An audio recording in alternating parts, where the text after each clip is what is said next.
I get a lot of questions about how I started writing and where I went with it.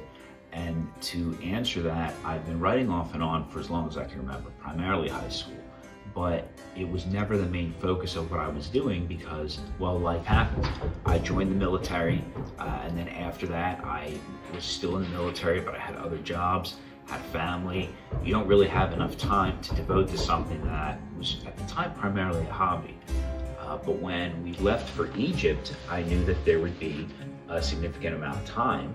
And then after that, I ended up in the hospital for a couple of years. So I had plenty of time to write.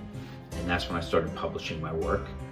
And as far as what I write, I focus towards a more mature, older audience, primarily because most entertainment, if you look at movies, books, television, it seems to be geared either towards a general audience or a young adult audience.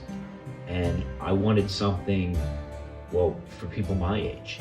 Plot lines that make you have to actually think. So you can't figure out what's happened until it actually happens because things go organically.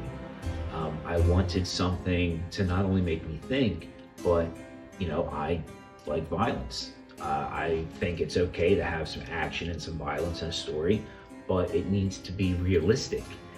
It needs to be detailed so I understand what I'm looking at. And that's primarily one of the things that I wanted to add to my writing, and to not just stick with the physical side, but also the psychological side.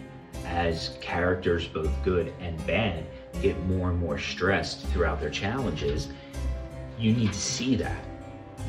Instead of glossing over it like you see in all forms of media these days, where everybody seems to smile no matter what's happening, you need to show the stress that your characters are under as the weight that they're carrying keeps piling higher and higher. So I really wanted to focus on details like that to also make it as realistic as possible.